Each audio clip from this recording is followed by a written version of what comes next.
Here we go, folks. It's starting 11 prediction time for tomorrow's trip to McDermott Park to play St Johnstone. This is obviously start a batch of away games for us. We've got St Johnstone tomorrow, Hamilton at the weekend, Motherwell away next week, and then Clyde in the Scottish Cup. So 4 away games in a row for us. That's a tough run of fixtures, but we had a good win at the weekend after a shaky start, but we got there in the end.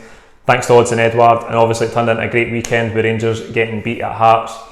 That's a nice wee lift for us. It puts us back in the driving seat. I really want us to go now. We've got to put the foot down, get a run of wins together, and really make a statement. I was hoping we were going to make a statement this week in the transfer window before it closes, but I think Neil Lennon's shown today that he's happy with the squad that he's got. I don't expect us to do any other business, so that's maybe disappointing. We've yet to see what Klimala and Soro are like. Okay, we've got some of the deadwood fringe players, if you like, they've gone out, but I would have liked to have seen another statement of intent come in the transfer window. But it's all about the form for the team on the pitch and getting a run of wins together. We've got to really stamp our authority, put our foot down and go on a good run now. St Johnstone come into this one sitting 8th in the table, only one win in their last 5 at home, but it did come at the weekend against Kilmarnock, a 2-1 victory there.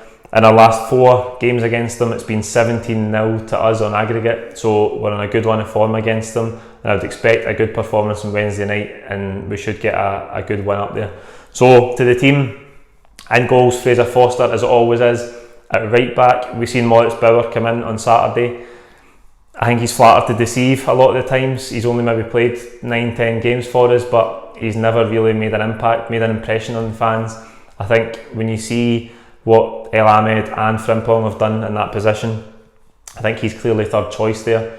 But because of the injuries to Frimpong and El Ahmed, he is the only choice we've got there right now. So I'll go Bauer at right back. At centre half, we've seen Christopher Ajer sit out at the weekend. He obviously missed the Partick Thistle game due to an injury. I think Neil Lennon said he's okay to come back in for this one.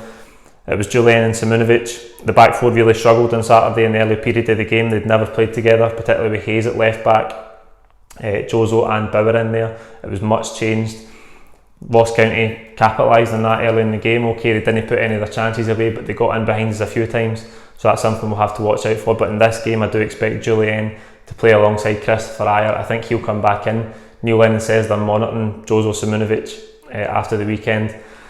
That was 2 games in a row for him. Obviously, Kilmarnock on the plastic pitch where he normally doesn't play, and then he played again at the weekend. So I wouldn't be surprised to see him drop out. Christopher Ajer come back in. Back to that familiar partnership in the centre of defence, which should hopefully help us. At left back, Johnny Hayes continued on Saturday there. Again, a lot of criticism for the fullbacks at the weekend. A lot of crosses into the box, sometimes hopeless, nobody to hit in there, no aerial threat. So Johnny Hayes is one who, again, really splits opinion, but I think his end product and his technical quality isn't quite there. We know all about his hard work, we know all about what he can bring in terms of effort and grit. And he's done some good jobs for us in the past, but I think going forward we need to get someone in there who's a more all-round complete left back, because Johnny Hayes isn't that. He's a converted left back, naturally a winger, and doing his job in there, but we've got to get a complete left back in there. I want to see Taylor start on Wednesday night. I hope he does. I'm going to put him in there. I hope Neil Lennon starts him. Obviously Bolingoli hasn't been in the squad the past couple of games, so I hope Taylor comes in. I want to see him. I want to see him get a run of games. It's like all of these new signings. Okay, Taylor's been in 6 months or so now. He's never really had a run. I want guys to get a run in the team. He is a natural left back, so to me, he's a better choice than Johnny Hayes. I would like to see him get a run in the team, and then we can judge him. Then we can really see if he's got what it takes to be a Celtic player. So we'll go Taylor at left back. In the midfield, Brown and McGregor, the 2 first names in the team sheet every single week. We've seen us go back to the 4-2-3-1 on Saturday, and Cham played in front of Brown and McGregor. So I think Neil Lennon will stick with that formation in this game. Ryan Christie is now back from suspension and from injury. He's back in the squad. I fully expect him to come back into the team and start in that 10 position. I think his form so far this season, and the fact that Neil Lennon really likes him, he's getting some good performances from him. So I fully expect him to come back in and start in the 10. The only thing Ryan Christie has to develop is his impact in these big games.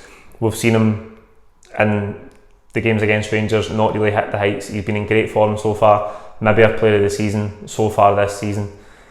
But he's got to start making an impact in these big games, and that's my only criticism of him. But I fully expect him to come back in. He's a huge player for us in terms of energy, in terms of creative output in that position.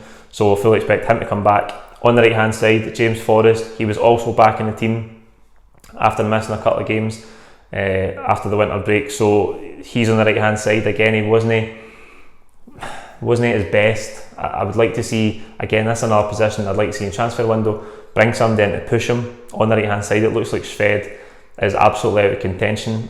He's another one that I want to see. We all want to see him, we know that, but it just doesn't look like it's going to happen. If he still kind of makes squads and he's still not getting any game time, I don't see an opportunity to give him game time coming up. So I'd like to see somebody come in there and push for us, because he wasn't at his best at the weekend. He did get the assist, if you like, for Edouard, but the kind of assist where he's just played a square pass to Edouard. Edouard skinned a couple of boys and finished it brilliantly, so can't put too much praise on the assist, but he did get it. On the left hand side, again, because we don't really have a lot of choice with El Yunusi still out, I think Mikey Johnstone will start again tomorrow.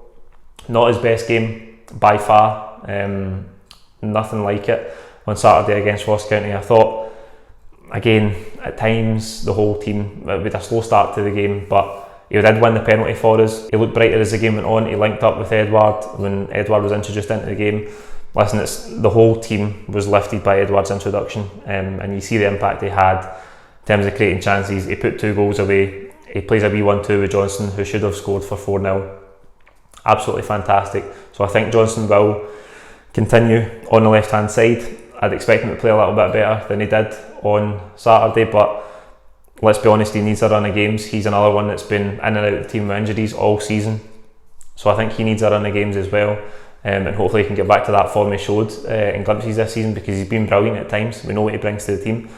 But up front, seen a start for Lee Griffiths, but the main man came off the bench, lifted the crowd, lifted the game, put the game to bed in the space of 5 minutes. He's just superb. I'm running out of superlatives. I'm fed up talking about how good he is. I'm not fed up talking about how good he is. You can never get fed up talking about how good he is. But I know you don't want to keep hearing me saying the same things every week. He's absolutely superb, and I think he'll come back into the team if he's 100% fit. I think he's maybe been nursing a toe injury or something like that, but I fully expect him to come back into the team, play from the start. He just, listen, a football team in many ways is only as good as its centre forward. I think you can see that a wee bit with Rangers as well, because when they're missing Morelos, they really struggle, and you can see when we don't have Edouard, we're a totally different team as well. So he's huge for us. I expect him to start on Wednesday. That's it, that's the team I've went with. Like the video, comment your own thoughts below. Who do you think is going to start in 10? Do you think Christie will come straight back into the team? Who do you want to see at left back? Let us know in the comments below, and if you haven't already, please click subscribe below. It's free. I've had a couple of conversations with people recently who think that the word subscribe means you need to pay for it, but this is YouTube, you don't need to pay for it. Click that red button below, that will subscribe you, keep you up to date with all the videos. We'll see you tomorrow at McDermott Park. Cheers.